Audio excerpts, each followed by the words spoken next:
छत्रपती शिवाजी महाराज, छत्रपती शाहू महाराज, क्रांतिमान ज्योतिबा फुले, क्रांतिज्योती सावित्रीबाई फुले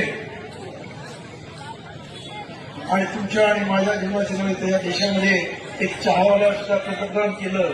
एवढा ज्यांचा संविधानामुळे चमत्कार झाला ते महामानव विश्वरत्न बोधिसत्व डॉक्टर बाबासाहेब आंबेडकर या तसंच लोकशाहीर अण्णाभाऊ साठे या सर्वांना त्रिवार वंदन करून आज या इथे माझ्याबरोबर आलेले आमच्या रिपब्लिकचे महाराष्ट्र प्रदेशचे अध्यक्ष डॉक्टर सूर्यवंशीजी, त्याचबरोबर मंचावरती चर्मकार समाजाचे नेते संजयजी खामकर, बाबूरावजी माने सध्या युती सरकारमध्ये असून सुद्धा अत्यंत द्वेषाने हा लढा लढवत आहेत ते राजकुमारजी बडोले, त्याचबरोबर या इथं मातंग समाजाचे नवं नेतृत्व उभरून येत आहे त्या रुक्मिणीताई लोंढे आणि मी सर्वांचे आभार मानतो आणि सोलापूरकरांना क्रांतिकारी जमीन करतो की ज्या पद्धतीने तुम्ही इथे जमलेला. आणि एक सांगू काय प्रवास करू पण जिथे जातो तिथे पाऊस मला भेटतोय. याला माहिती बाबूराव माने ना 2 दिवसापूर्वी आम्ही पिंपरीची सोडला होतो, धोधो पावसामध्ये दोघंही भिजलो. तर चांगलं आहे आज निसर्ग सुद्धा तुम्हाला साथ द्यायला तयार आहे. सोलापूरचा दुष्काळ पळवायला निसर्ग सुद्धा तुमच्या बरोबर आहे की तुमची मागणी रास्त आहे आणि त्यामुळं हा निसर्ग सुद्धा हा पाऊस सुद्धा तुम्हाला साथ देतोय. खरं म्हणजे आज हे जे आंदोलन आहे ते एका वेगळ्या टप्प्यावरून ठेपलेलं आहे. आज बाबासाहेबांचे एक सहकारी म्हणाले होते dead Ambedkar is more dangerous than alive. आणि हे आपण सर्वांनी दिल्लीमध्ये पाहिलं. आता त्या देशातली तरुणाई कुठच्याही जाती धर्माची असो अन्याय झाला की जय भीम बोलते. हा जय भीमचा नारा आता अख्खा जगभर गेलेला आहे. आता राजकुमार म्हणून सांगितलं न्यूयॉर्कमध्ये, त्याचबरोबर जर्मनीमध्ये, ब्रिटनमध्ये अनेक ठिकाणी या विद्यार्थ्यांची लाठीचार्ज झाला. त्यामुळे मोर्चे निघाले आणि त्या सर्व जगावर फक्त जयभीमचा नारा गुंजत होता. त्यामुळे जयभीमच्या नाऱ्यामध्ये एवढी ताकद आहे की मला वाटत नाही की महाराष्ट्रामध्ये कोणाची मार वेळी असेल की या जयभीमवाल्यांबरोबर पंगा घेण्याची. त्यामुळं मला पूर्ण खात्री आहे की आज तुम्ही एवढ्या मोठ्या संख्येने आलेला आहात. खरं म्हणजे मग अशी एक जण म्हणाले की आमचे मुख्यमंत्री विधानसभेमध्ये म्हणाले की सुप्रीम कोर्टाचा जजमेंट आहे मी लागू करू की नको. अरे जरा तुम्ही पण वकील आहात असं समजता आहात की नाही खरं माहित नाही मला, पण बोललं जातं. एकदा ती जजमेंट नीट वाचून तर पहा.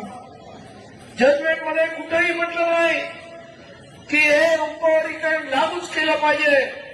आणि तसं असतं तर मग तिथे युपीमध्ये लागू करून बघा ना, कारण तिथे जवळपास 30% एससी समाज आहे आणि तिथे हे उपवर्गीकरण लागू केलं तर तुमची काय खडी होईल हे लक्षात सुद्धा येणार नाही. आणि म्हणून उगाच महाराष्ट्रातल्या जनतेला फसवण्याचा प्रयत्न करू नका.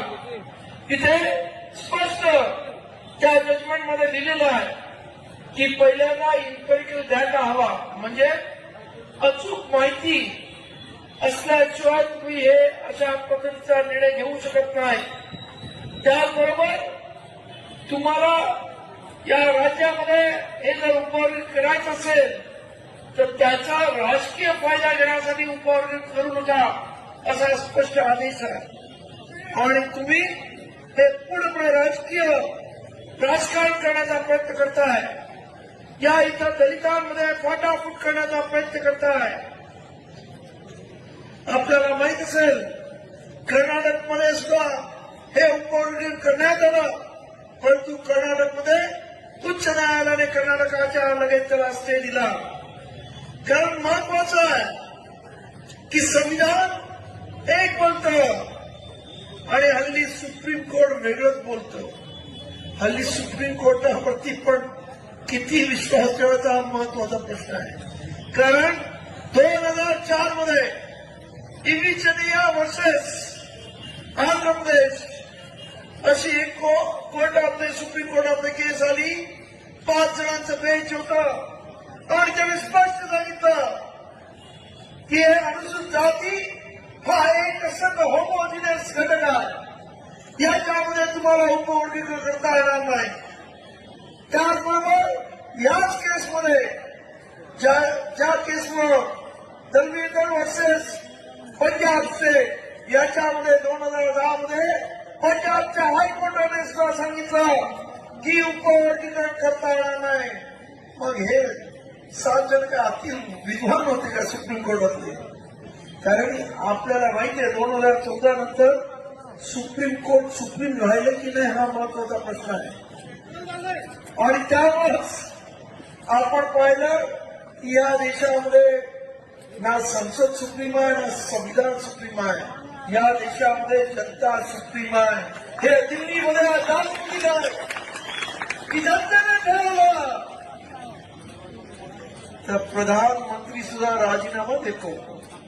प्रधानमंत्री म्हणजे कोण? धर्मेंद्र प्रधान. तुम्ही नरेंद्र मोदी समजू नका, त्याला द्यावा लागेल तो वेगळा प्रश्न आहे. परंतु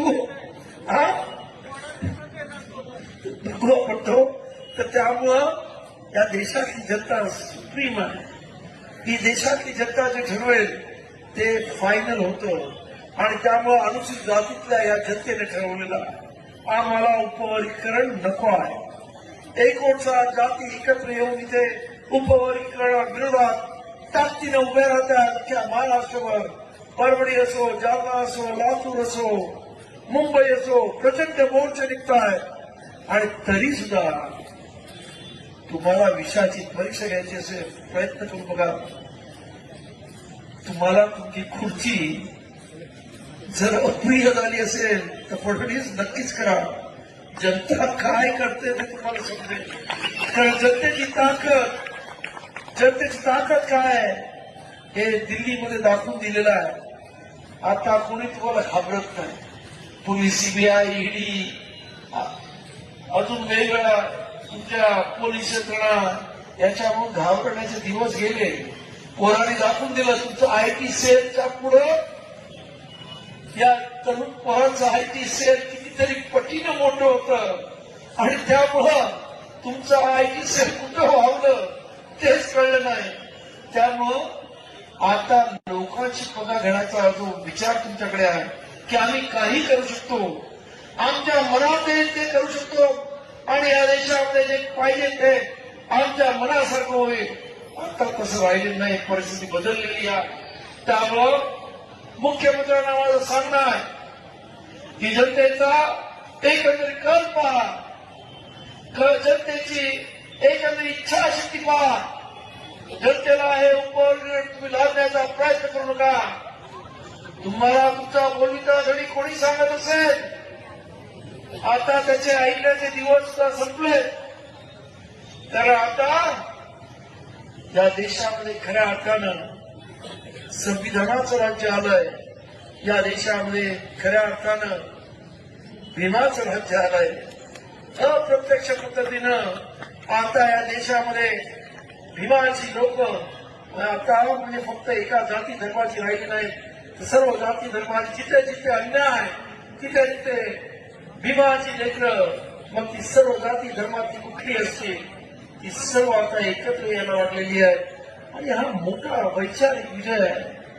आज ही मंडळी प्रयत्न करत आहे की या मनुवादाचे विचार परत देशावर थोपवण्याचे, परंतु आता हा विज्ञानवादी जगापुढे हे जुनं पुराण त्यांचं कर्मधरित्री असणारं विज्ञान आता टिकणार नाही आहे.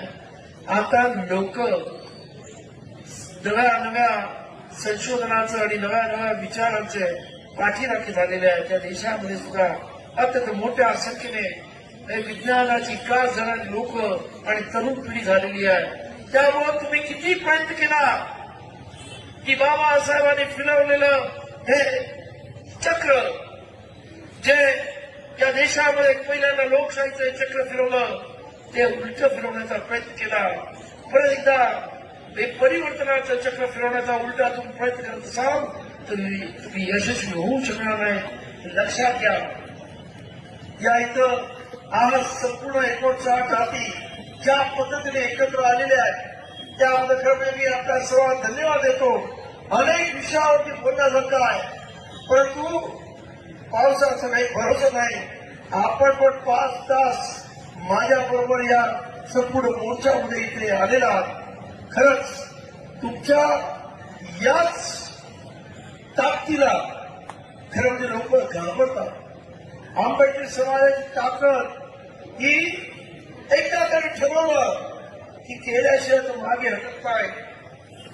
तुम्हाला सांगतो ही ताकद अत्यंत म्हणजे आंबेडकर समाजाचं आज महाराष्ट्र अख्ख्या देशामध्ये एक दहशत आहे. आणि हे दहशतीचं तुम्हाला सांगतो की इंदुमिलच्या मी 12.5 एकर मुंबईची जागा घेतली. आज तिची किंमत 10,000 कोटीच्या वरती आहे. बाबासाहेब स्मारक अत्यंत मोठ्या पद्धतीने होत आहे. अजून एखाद्या वर्षामध्ये होईल अशी माझी अपेक्षा आहे. तर सरकार हळूहळू ते करत आहे. ठीक आहे, बाबासाहेबांच्या स्मारकाचा 7-12 झालेला आहे. आणि ते जेव्हा मी घेतलं, तुमच्यासारखेच आंबेडकर भीमसैनिक माझ्याबरोबर होते आणि आम्ही तिथं मुंबईत पोलीस होते, SRP होती, रॅपिड ऍक्शन फोर्स, AK-47 घेऊन होते. पण आम्ही घुसायचं ठरवलं आणि आम्ही घुसलो. आणि मग मुंबईला आमच्यावरती केसेस केल्या हिंदू मिलवाल्यांनी. तिकडे असणाऱ्या हायकोर्टाच्या जजने, दाऊद नावाचा जज होता हायकोर्टाचा, त्याने म्हटलं आज त्याने सरकारची हिंदू मिल घेतली, उद्या त्याची वाळे घेतली. मुंबई पोलीस काय करतात? तेव्हा मुंबई पोलीस कमिशनरने काय उत्तर दिलं माहिती का? त्या तिथं माझ्याकडे SRP, रॅपिड ऍक्शन फोर्स सर्व होतं. मी आदेश दिला असता तर 50-100 त्यांचे मेले असते. पण त्या चैत्यभूमीच्या परिसरामधला एकही पोलीस मला जिवंत सापडला नसता.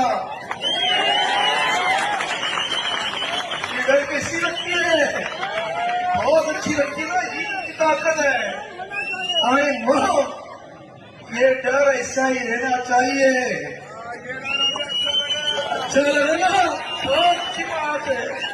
आणि त्यामुळंच मला पूर्ण खात्री आहे की आपण सगळे एकत्र राहिलो तर आपल्याला कोणी इथं हे उपवर्ग करू शकणार नाही. फक्त आपण एकत्र राहा, सर्व जाती जमाती सर्व एकत्र पद्धतीने कामा लागा. आपण आपली ताकद एक दिलानं एक विचारानं अशीच पुढे नेऊ, एवढीच आपल्या सर्वांना विनंती करतो. आणि आपल्या सर्वांनी इथं येऊन या मोर्चाला प्रचंड अशी ताकद दिली आणि आम्हाला एक ऊर्जा दिली सर्वांना. त्याबद्दल आपल्या सर्वांना क्रांतिकारी जय भीम करतो आणि मी माझ्या वाणीला विराम देतो. आपल्या प्रति मंगलमयची कामना करतो. जय भीम. धन्यवाद.